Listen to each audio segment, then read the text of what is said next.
അവസാനത്തെ ദിവസങ്ങളിൽ ഞാൻ കാത്തുകൊണ്ടിരിക്കുമ്പോ എന്റെ പ്രിയപ്പെട്ടവര് നമ്മുടെ നാളെ നേരം കൊടുത്ത് മറ്റന്നാളൊരു ജനുവരിയുടെ പുലരിയിലേക്ക് പ്രവേശിക്കുമ്പോ ഒരു ന്യൂ ഇയറിന്റെ പ്രതാപത്തിലേക്ക് കടന്നു പോകുമ്പോ ഒരു പൊന്നുമ്മ നൽകുന്ന ഉപദേശം നോക്കണേ, കരുതൽ നോക്കണേ പ്രിയപ്പെട്ട ഉമ്മ.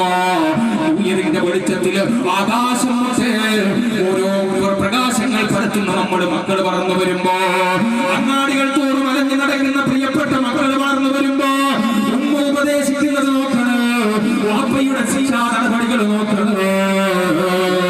10 വയസ്സുള്ള ഒരു പെൺകുട്ടി അയലത്തെ വീട്ടിലെ ഒരു പെൺകുട്ടിയോടുകൂടെ ഒരു പാവപ്പെട്ട കുഞ്ഞുമോൻ 11 വയസ്സുള്ള ഒരു കുഞ്ഞുമോൻ ഓടിക്കളിച്ച് തൊട്ട് കളിക്കുന്നത് കാണുമ്പോ ആ ഉമ്മ കൈ പിടിച്ചിട്ട് കൂട്ടിക്കൊണ്ടുവരികയാ.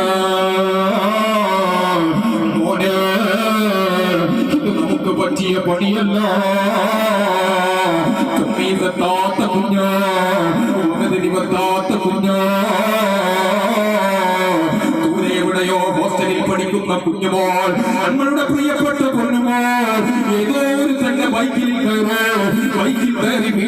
വീട്ടിലേക്ക് സന്തോഷമായി കടന്നു വരുന്ന കാലത്താ പറയുന്നത്. ആലോചിക്കണേ എന്റെ പ്രിയപ്പെട്ട ഉമ്മമാര്, എന്റെ പ്രിയപ്പെട്ട കുഞ്ഞുമോൾ ചൂടുകളിൽ നിന്ന് കവലകളിലൂടെ കൂട്ടുകാരന്റെ കയ്യിലും തോളിലും കൈവച്ചുകൊണ്ട് ഉസ്താദുമാര് നിൽക്കുന്നുണ്ടോ, കാരണവന്മാര് നോക്കുന്നുണ്ടോ. അങ്ങാടിയാണ് പരിസരബോധമില്ലാത്ത നടന്നുകൊണ്ടിരിക്കുന്ന പുതിയ കാലത്ത് ഞാനിത് വിളിച്ചു പറയുമ്പോ എന്റെ പ്രിയപ്പെട്ടവര് 14 നൂറ്റാണ്ട് മുമ്പ് പ്രവാചകന്റെ അധ്യാപനങ്ങൾ മുഴുവനും മാറോട് ചേർത്ത് വെച്ച ഒരു കുടുംബത്തിലെ ഒരു ബാപ്പയുടെ ഡയലോഗ് കേട്ടോ, ഒരു ഉമ്മാന്റെ ഡയലോഗ് കേട്ടോ.